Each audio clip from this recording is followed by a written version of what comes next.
आपल्याकडे वट पौर्णिमा असली की गावाला एवढ्या मोठ्या वडाला फेऱ्या मारतात. गण्या, एवढं मोठं वड, त्याला फेऱ्या मारणार 7 फेऱ्या. नवरो कसं वाचते पण 7 जन्मी रोज भोग मिळाले अशी प्रार्थना करत. आणि मुंबईत काय करत, मुंबईत काय वड नाही गावं. आदल्या दिवशी जाणार वडाची दिवशी फांदी आणणार इकून आणि फ्रीजर मध्ये वरती नेऊन कोंबणार. दुसऱ्या दिवशी वट पौर्णिमेत ती फांदी काढणार वडताट. वडताट.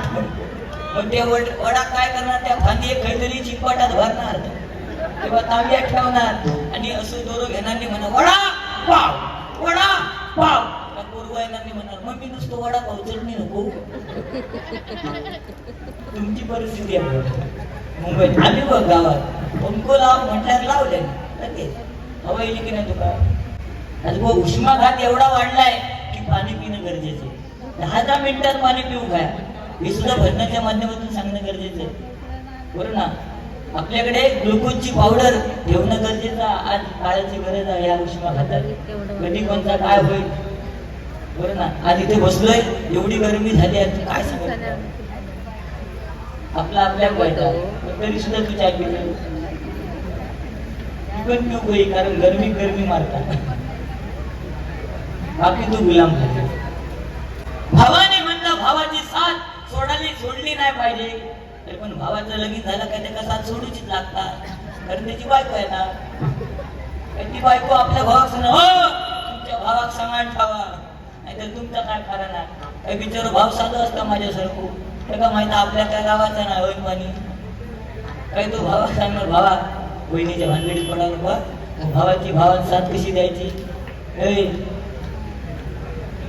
कोणतीही स्त्री आज मोठेपणा नाही पण स्त्री ही प्रत्येक पुरुषाच्या मागे ठामपणे उभी राहते. ती स्त्री बरोबर की नाही. पण आज प्रत्येक स्त्रीने सुद्धा विचार करायला पाहिजे. आज आपल्या नवऱ्यावरती संशय घ्यायचं काय गरज आहे. चष्मा लावल्या म्हणून ते काय शेजारणीकडे बघतात असं विषय नाही. पण विश्वास भावाने सांगितला तो महत्वाचा आहे. आता विश्वास राहिलाच नाही ना कारण आता मोबाईलचा जमाना आला. पहिला काय वेगळा होता. नवरा पुढे चालत असेल तर बायको पाठी डोक्याला पदर घेऊन चालायची 10 ते 15 पावलांच्या पाठसून. ठीक आहे माहिती होतो नवरा आपलं काही जाणार नाही. पण आता परिस्थिती बदलली. आता बायको पुढे चालता आणि हो पाठी 10-15 पावला आणि त्याचं टेबल फॅन. ह्या दुकानात जाता का त्या दुकानात जाता. काळाचा बदल आहे महत्व. त्या बदलानुसार चालणं गरजेचं. आज भजन पहिल्यांदा पारंपरिक वाऱ्या आता 2020 वाऱ्या ना की नाही त्या पद्धती चालत. स्वीट अँड शॉर्ट देवगड म्हटल्यानंतर व आंब्याचा सीझन आहे. आंब्याचा सीझन प्रत्येक सीझन आज बदलत चाललेला आहे. आपली ही संस्कृती म्हटल्यानंतर आपले सण गुढीपाडवा गेला त्यानंतर होळी. होळी म्हटल्यानंतर ती काय मजा असते बुवा. त्याचं सुद्धा एक गाणं आलं ते कोणतं बघा.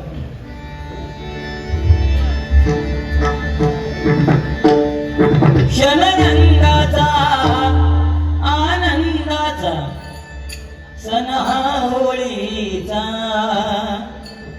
होळीचा सण हा होळीचा. जमवून सोंगे